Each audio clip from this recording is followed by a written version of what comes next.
తాకట్లో ఉన్న మీ బంగారాన్ని విడిపించి ఆ రోజు ఆన్లైన్ రేటుకి కొంటాం. Sharma gold company. నమస్కారం, వెల్కమ్ టు సుమన్ టీవీ. నేను గీతాంజలి. శ్రీమాత్రి నమః. ప్రస్తుతం మనం శ్రీ శ్రీ శ్రీ ఆనంద శివకామేశ్వరి సన్నిధానంలో ఉన్నామండి. అమ్మవారు ఎంత దివ్యంగా ఉంటారో ఇక్కడ మీకు విజువల్స్లో చూపిస్తాను చూడండి. ఈ ఆశ్రమంలో ఎక్కడ కూర్చున్నా సరే అడుగడుగున మనకు అమ్మ దర్శనమే అన్నట్టుగా ఉంటుంది. ముందుగా ఆ శివయ్యని అలా దర్శనం చేసుకుని ముందుకు వస్తే గణపతి కార్తికేయుల నుంచి అలా అమ్మని చూడొచ్చు. అలాగే గురుదేవులను కూడా మనం దర్శనం చేసుకోవచ్చు. ప్రస్తుతం మనతో పాటు ఉన్నారు మాతాజీ. వారి గురించి ప్రత్యేకంగా చెప్పాలా, చూడగానే అమ్మవారి రూపంలాగా కనిపిస్తారు. మాట్లాడే తీరు, మనకి ఎన్నో తెలియని విషయాలు, సనాతనంలో ఉన్నటువంటి గొప్ప విషయాలని చాలా సరళంగా మనందరికీ అర్థమయ్యేలాగా చెబుతూ ఉన్నారు. ప్రత్యేకించి అమ్మవారి ఉపాసన, అమ్మవారి ఆరాధన ఎలా చేయాలి, ఈ శ్రావణ మాసంలో విశేషంగా ఎలా ఉంటుందనే విషయాలు మనం తెలుసుకుంటూ ఉన్నాము. అందులో భాగంగా ఇవాళ మనకి ఎన్నో సందేహాలు ఉన్నాయి, అవి కూడా నివృత్తి చేసుకుందాము. మనతో పాటు ఉన్నారు ప్రస్తుతం మనం ఉన్నటువంటి పీఠాధిపతులు శ్రీ శ్రీ శివకామేశ్వరి ఆనందమయ్యి అమ్మ. వారితో మాట్లాడదాం. అమ్మ నమస్కారం. శ్రీమాత్రి నమః. సంతోషం మాట్లాడడం. ఎంత ఎక్కువ సమయం ఉంటే అంత ఆనందం అనిపిస్తుంది అమ్మ దగ్గర. అవునమ్మా. మా శ్రావణ మాసంలో అన్ని పండుగలే ఉంటాయి కదా, ప్రత్యేకంగా నాగదేవత ఆరాధన కూడా చేస్తూ ఉంటారు. నాగ పంచమి మనకి మంగళవారం రోజు వచ్చింది. ఓవైపు ఏమో మంగళగౌరి వ్రతం చేసుకునే వాళ్ళు, అలాగే నాగపంచమి ఆరాధన కూడా ఉంటుంది. కాబట్టి సుబ్రహ్మణ్య స్వామికి ఎలా చేయాలి, విశిష్టత ఏంటి, అసలు ఆరాధన విధానాలు, ఆ పద్ధతులు, నియమాలు చెప్పండి. తప్పకుండా తెలియజేస్తాను. సుమన్ టీవీ వీక్షిస్తున్న ప్రేక్షకులకి శ్రీమాత్రే నమః, శ్రీ గురుభ్యో నమః. నాగపంచమి. ఈ నాగపంచమిని అనుసరించి చాలా కథలు స్కాంద పురాణంలో ఉన్నాయి. స్కాంద పురాణం అంటే స్కందుడు కదా, సుబ్రహ్మణ్యేశ్వరుడు. స్కాంద పురాణంలో జనమేజయుడు సర్పయాగం జరిపినప్పుడు వాసుకి, అంటే చూడండి, సర్పాల్లో పాములు వేరు, నాగులు వేరు, చాలా రకాలు ఉంటాయి. నవనాగులు ఉంటాయి. మనకి నవనాగ స్తోత్రం కూడా ఉంది. అందులో ఈ వాసుకి అనే జాతికి చెందిన నాగము శివుడి దగ్గరికి వెళుతుంది. నా యొక్క తల్లి, వాసుకి యొక్క తల్లి కద్రువ. ఈ కద్రువ యొక్క శాపం వల్ల సర్పజాతి అంతా నశించాలి, బిడ్డలకు శాపం ఇస్తుంది తల్లి. ఈ జనమేజయుడు సర్పయాగం మొదలు పెడతాడు. నాకు అందులో వెళ్ళి ఆహుతైపోవడం ఇష్టం లేదు, నన్ను రక్షించండి పరమేశ్వర అని వాసుకు వెళ్ళి పరమేశ్వరుని ప్రార్థిస్తుంది. ఆయన అప్పుడే సర్వ విధాలా ప్రార్థించినప్పుడు ఆ వాసుకి సర్పాన్ని గరడంలో గరళాభరణంగా ధరిస్తాడు. నేను కాపాడుతాను అని చెప్పి ఇక్కడ ఉంటే ఏం చేయలేరని తన కంఠానికి ఆభరణం కింద వేసుకుంటాడు. నాగాభరణం ధరిస్తారనమాట కంఠానికి. అలాగే ఇంకొక కథ ఉంది. ఇదే జనమేజయుడు చేస్తున్నటువంటి సర్పయాగంలో ఆదిశేషుడు విష్ణుమూర్తి దగ్గరికి వెళ్ళి మొరబెట్టుకుంటాడు. నేను కూడా సర్పయాగంలో పడి వెళ్ళిపోతాను, నాకు ఉండాలనుంది. చూడండి అమ్మా, ఇక్కడ ఒక సందర్భంగా ఒకటి చెప్పాలి. భుజంగానికి కోపం ఎక్కువ. భుజంగము అంటే సర్పం, పక్షికి ఆకలి ఎక్కువ. తర్వాత చేప కూడా ఎప్పుడూ చూడండి తింటూనే ఉంటుంది. పక్షి కూడా ఎప్పుడు తింటూనే ఉంటుంది. వాడికి చూడండి, ఎప్పుడైనా మీరు పక్షిని ముట్టుకుంటే ఆ డొక్కల దగ్గర వెచ్చగా ఉంటుంది. ఎందుకంటే జీర్ణశక్తి, అగ్ని లోపల. అన్ని పంచభూతాత్మకమైన శరీరాలే కదా, ఎప్పుడూ అరుగుతూనే తింటూనే ఉంటుంది, పగలు రాత్రి భేదం లేకుండా. కానీ మనిషికి అన్నీ ఎక్కువే. ఇటు కోపం ఎక్కువ, ఇటు ఆకలి ఎక్కువ, ఇటు ఆశ ఎక్కువ, అన్నీ ఎక్కువే. అప్పుడు ఈ ఆదిశేషుడు ఏం చేశారంటే విష్ణుమూర్తి దగ్గరికి వెళ్ళి, నేను భుజంగానికి కోపం ఎక్కువ అని చెప్పాను కదా, అవును, విషప్రయోగం చేసే శక్తి వాళ్ళకు ఉంటుంది. విషప్రయోగం చేసి ఒక మనిషిని హరించేటటువంటి శక్తి నాకు వద్దు, 10 మందికి ఉపయోగపడాలి తప్ప నాకున్నటువంటి ప్రత్యేకత 10 మందిని చంపేసేలా ఉండకూడదు, నాకు ఆహారం అవ్వకూడదు అని చెప్పి వేడుకుంటే ఆయన ఆసనం కింద, దాన్ని ఏమంటారు, శేషతల్ప సాయి కదా, పాన్పు కింద ఆదిశేషుణ్ణి వేసుకుని రక్ష కల్పిస్తారు అన్నమాట. ఇందు మూలంగా ఇవి జరిగింది నాగపంచమి రోజుని అని చెబుతారు. కాబట్టి నాగపంచమి ప్రత్యేకత. ఎవరైతే ఆ రోజు ఈ సర్పాలకి పూజ చేస్తారో వాళ్ళు ఎటువంటి నాగదోషాన్నైనా కూడా పరిహారం చేసుకునేటటువంటి శక్తిని పొందుతారు. నాగదోషాల్లో కూడా చాలా ఉంటాయి. కాలసర్పదోషం నుంచి మొదలుపెట్టి సర్పదోషము, మహాకాల సర్పదోషము, కాలసర్పదోషంలో కూడా 2-3 ఉంటాయి. తర్వాత తీసుకుంటే రాహుదోషము, కేతు దోషము, ఇవన్నీ కూడా సర్పదోషాలే. రాహుకి ఏముంటుంది, శరీరం ఉంటుంది, తలపాము. కేతువుకి తల ఉంటుంది, శరీరం అంతా పాము. పాములా ఉంటుంది. ఇక్కడ పాము అని చెప్పడంలో అర్థం ఏంటి తెలుసా అమ్మ?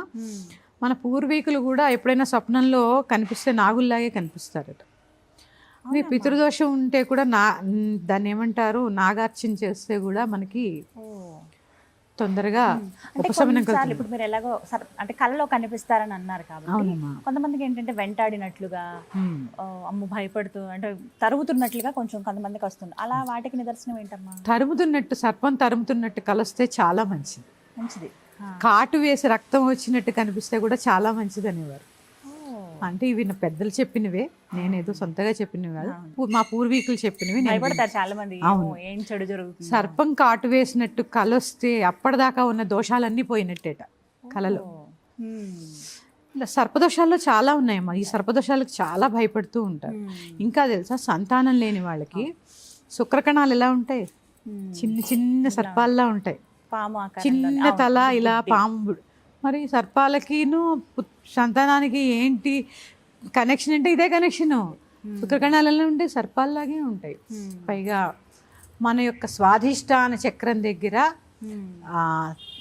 దాన్ని ఏమంటారు, సుబ్రహ్మణ్యేశ్వర స్థానం, విష్ణు స్థానం. ఇప్పుడే పైగా ఆదిశేషుడు పిట్టి చుట్టుకుని పడుకుంటాడు అనమాట. మూలాధార చక్రంలో కూడా మన కుండలిని నాగం ఏదైతే ఉందో మూలాధార చక్రంలో 3 చుట్లు చుట్టుకుని పడుకుని ఉంటుంది. అంటే ప్రతిదీ నాగంతోటే పోలుస్తారు. అంటే ఇక్కడ ఏంటి అంటే అమ్మా, ఇది ఆధ్యాత్మికతలో చెప్పుకుంటే, భౌతికంగా చెప్పుకుంటే ఇది వర్షాకాలం. వ్యవసాయం చేసే వాళ్ళకి పాపం బురదలో తిరుగుతూ ఉంటారు. ఈ వానలకి భూమిలో ఎక్కువ ఉండలేవు పాములు. ఎందుకంటే నేను చూశానమ్మా, మాది పల్లెటూరు, మా ఇంటికి చుట్టూ చెరుకు తోటలు ఉండేవి. ఎన్ని పాములు ఉండేవో, అసలు ఇది పావులతో సహచర్యం చేసినట్టుండేది మా చిన్నప్పుడు. అప్పుడు ఒకటమ్మా, సర్పం ఏమనుకుంటుంటే బయటకు వచ్చేటప్పుడు నరుడు కంటే నేను పడకూడదు, నాకంటే నరుడు పడకూడదు అనుకుంటూ ఉంటుంది. మనకి ఎంత భయమో సర్పం అంటే, సర్పాలకు కూడా మనుషులంటే అంతే భయం ఉంటుంది. ఎక్కడ, అందుకే కొన్ని నాగములు మనిషిని చూసేసరికి తలంచుకుని వెళ్ళిపోతాయి. చాలా వాటి జోటికి వెళితేనే కాటు వేస్తాయి తప్ప వాటి జోలికి వెళ్ళకపోతే కాటేయు. బయటకు వచ్చేటప్పుడే అనుకుంటాయట మనుషులు నాకు కంట పడకూడదని. వాటికి భయమే. ఈ నీళ్ళల్లో ఉండలేక బయటకు వచ్చే సమయం, వ్యవసాయం, బురదలో ఉంటూ ఉంటారు, తొక్కుతూ ఉంటారు. ఈ బురదల్లో పాము ఎక్కడ పాపం పాకలేదు కదమ్మా బురదలో. అందుకని ఏంటంటే ఈ నాగపంచమి రోజు ఆ నాగుల్ని అర్చించుకుంటే చక్కగా రక్ష అనమాట, మాకు రక్షణ కల్పించు తండ్రి అని వేడుకోవడం. ఎందుకంటే అమ్మా, జంతువులో కూడా భగవతత్వాన్ని చూసేటటువంటి ధర్మం నా హిందూ ధర్మం, నా సనాతనమైన ధర్మం. అందుకే ఒక్కసారి హిందూ ధర్మాన్ని అందరూ ఏంటంటే అమ్మా, దాన్ని ఏమంటారు, ఏదో పూజలు, వ్రతాలు, నోములు, ఇది కాదమ్మా. ప్రతి పండక్కి ఒక ప్రత్యేకత ఉంటుంది, ప్రతి పూజకి ఒక ప్రత్యేకత ఉంటుంది. వానొస్తే పండగ, ఎండొస్తే పండగ. ఎండొస్తే రథసప్తమి చేసుకుంటాం, అవునా? ఏరువాక పున్నమి చేసుకుంటాం, నాట్లు వేసి. అందుకే మన ధర్మం ఏంటంటే ఎప్పుడూ గొప్పది, సనాతనమైనది, సనూతనమైనది. అందరూ ఎందుకంటే ప్రతిదీ మతం, మనది ధర్మం. ప్రతిదీ మతం, మనది ధర్మం, మనది హిందూ ధర్మం. అందుకే ఈ ధర్మంలో కొన్ని చెప్పినవి ఖచ్చితంగా పాటించాలి. ఎందుకు పాటించాలి అంటే, నేను చెప్పాను మీకు, జ్యేష్ఠ నక్షత్రాన్ని ఇప్పుడు సైంటిఫిక్గా చూసి ఆ నక్షత్రం చాలా పెద్దదన్నారు వీరి దగ్గర ఉన్న పరికరాలను బట్టి.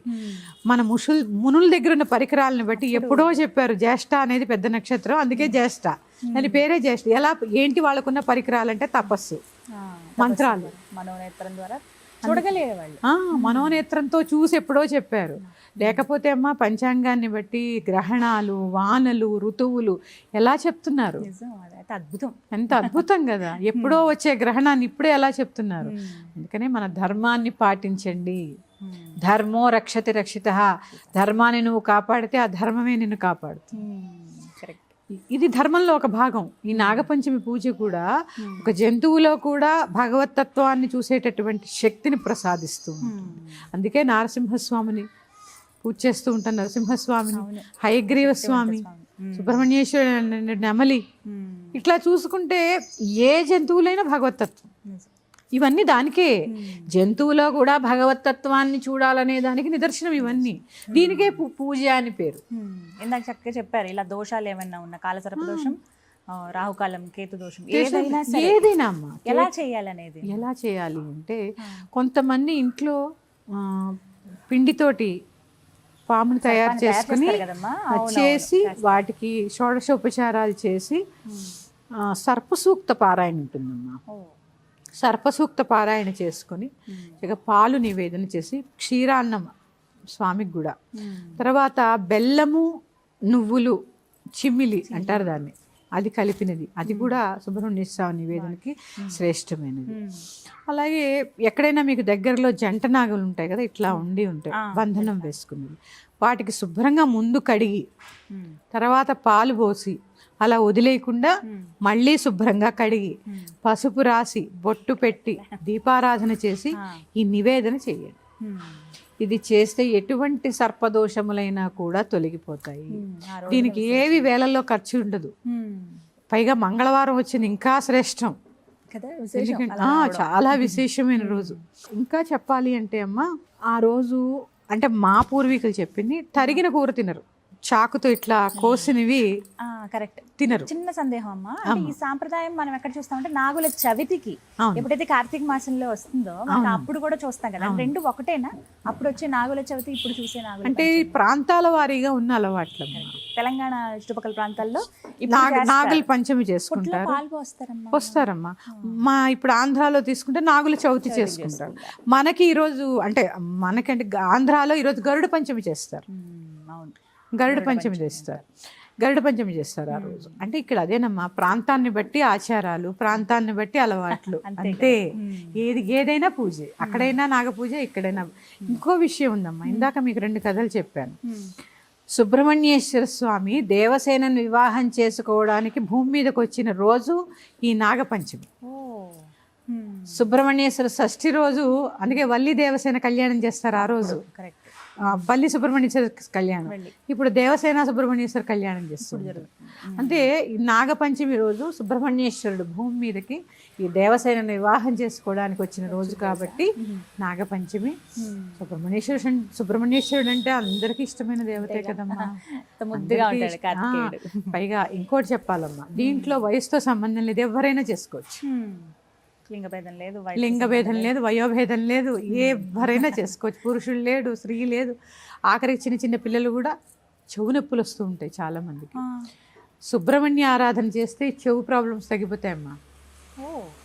ఆ పుట్టమన్ను తీసి చెవుకు పెడుతూ ఉంటారు, తెచ్చి పెడుతూ ఉంటారు. ఇలా మా ఒకటి కాదు, చాలా ఆరోగ్యం బాగుంటుంది, సంతానం కలుగుతుంది, రుణబాధలు తగ్గుతాయి ఈ అదే నాగారాధన వల్ల. నాగలోకమే ఉంది కదమ్మా, పాతాళ లోకం అంతా ఏంటి నాగలోకం. కొంతమంది వితండవాదులు నాస్తికులు ఏంటంటే పొట్టలో పాలు పోస్తే పాము పాలు తాగదు, పాలు పోస్తున్నారంటారు. మరి నీ పొట్టలో పోస్తున్నావుగా, సంవత్సరం ఒకసారి అక్కడ పోయాలి కదా ఒక్కసారి. ఇక్కడ ఏంటంటే అమ్మా, భావన ముఖ్యం. ఆ పుట్టలో పాలు పోస్తే ఏమవుతుందో మళ్ళీ చెప్పుకుందాం. అది ఎంతవరకు వెళుతుందో, మనం పోసిన క్షీరం ఎంతవరకు ప్రయాణం చేస్తుందో, దానికి ఈక్వేషన్స్, దాని కనెక్టివిటీ ఒకసారి చెప్పుకుందాం. అందుకని నాగపంచమి రోజు చక్కగా పుట్టలో పాలు పోయడము, అలాగే శ్రావణ మాసం అంతా కూడా పూజలే కదమ్మా. మరీ ఏంటంటే 1 గంటకు కూడా వెళ్ళి పాలు పోస్తున్నారమ్మా. ఎన్నింటికి పోయాలమ్మా? ఇది కూడా కనీసం 10కి 10:30కి పూర్తి అయిపోవాలి. ఏంటి 12, 1 గంట, 2 ఏంటి పూజలేంటి? రాక్షస సంచారం చేసే సమయంలో పూజలు, ఆ టైంకి. అందుకే రజోగుణం ఎక్కువైపోతుందమ్మా. మీకు ఆరాధన చేసే సమయాలు కూడా చాలా ముఖ్యం. అందుకే పెట్టారు కదా ఈ సమయానికి. ఎందుకు బ్రాహ్మీ ముహూర్తం ఎందుకు పెట్టారు, మధ్యాహ్నం ఎందుకు పెట్టారు? ఇప్పుడు త్రికాల సంధ్యావందనం చేసేవాళ్ళు ఉంటారు, సంధ్య వార్చుకునే వాళ్ళు. పొద్దున్న సూర్యోదయాత్పూర్వం చేస్తారు, మధ్యాహ్నం చేస్తారు, సాయంత్రం చేస్తారు.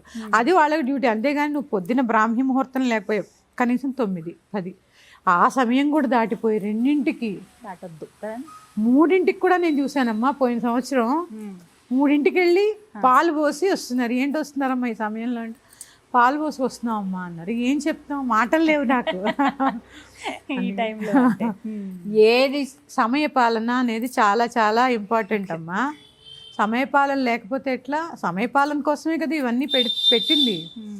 అందుకని నాగపంచమి అనేది సమయపాలనతో సాత్వికమైన ఆహారాన్ని భుజిస్తూ ఆ రోజు చెప్పానుగా, భుజంగానికి కోపం ఎక్కువ.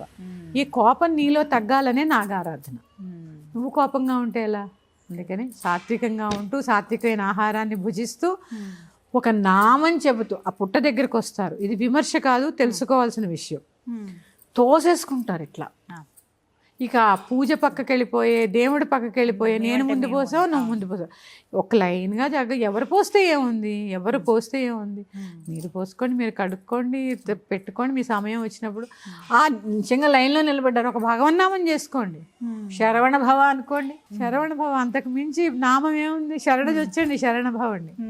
శరవణ భవ, శరవణ భవ, ఓం శరవణ భవ, ఓం శరవణ భవ నామం చేసుకోండి. తర్వాత నవనాగ స్తోత్రం అని ఉంటుంది. కొంతమందికి గుడికి వెళ్ళడం కుదరదు, ఇంట్లో సర్పసూక్తం కూడా చాలా చిన్నగా ఉంటుందమ్మా, చదువుకోవచ్చు. చాలా చిన్నగా ఉంటుంది నవనాగ స్తోత్రం కూడా. ఆ నవనాగ స్తోత్రము, సర్పసూక్తం చదువుకోలేని వాడు నవనాగ స్తోత్రము చదువుకుని చక్కగా నాగారాధన చేసుకోవచ్చు. వయో భేదం లేదు, లింగ భేదం లేదు. ఆ రోజు పిండితోటి ఒక నాగుని తయారు చేసుకుని, ఆ నాగుని ఏం చేయాలమ్మా తర్వాత? మరి తర్వాత పాలు పోసినప్పుడే కరిగిపోతుందమ్మా అది. మట్టిలో కలిపేచ్చువి, అలా పుట్ట దగ్గరికి వెళ్తాం అన్నప్పుడే తయారు చేసుకుంటే మంచిది అంతే. చిమ్మిలి నైవేద్యము, క్షీరాన్నం నైవేద్యం. అందుకని ఎటువంటి సర్పదోషాలనైనా కూడా, పైగా ఇంకోటి, ఈ నాగుల చవితికి పూజ చేస్తే నాగపంచమికి మళ్ళీ నాగపంచమి వచ్చేదాకా ప్రొటెక్షన్. చెప్పా కదా, నాకంట నువ్వు పడకు, నీకంట నేను పడద్దు. అంతే. ఇలాంటి భయాలు ఏమైనా ఉన్నాయని అనుకుంటే కనుక పాములు కల్లోకి రావడం తగ్గుతాయి, చెవు నొప్పి తగ్గుతుంది, కంటి చూపు మెరుగుపడుతుంది. అలాగే ఈ నాభి కేంద్రం కదా, స్వాధిష్టాన చక్రం దగ్గరే ఆదిశేషుడు ఉంటాడు. ఇలాంటి బాధలు కూడా పోతాయి. సంతానం కావాలన్నా, వివాహం కావాలన్నా కూడా ఆయన యొక్క సుబ్రహ్మణ్యేశ్వరుడు యొక్క అనుగ్రహం చాలా అవసరము. రుణ బాధలు తీరాలన్నా కూడా ఆయన అనుగ్రహమే అవసరము. అందుకని చక్కగా చేసుకోండి, తరించండి. శ్రీమాత్రే నమః. స్వస్తి.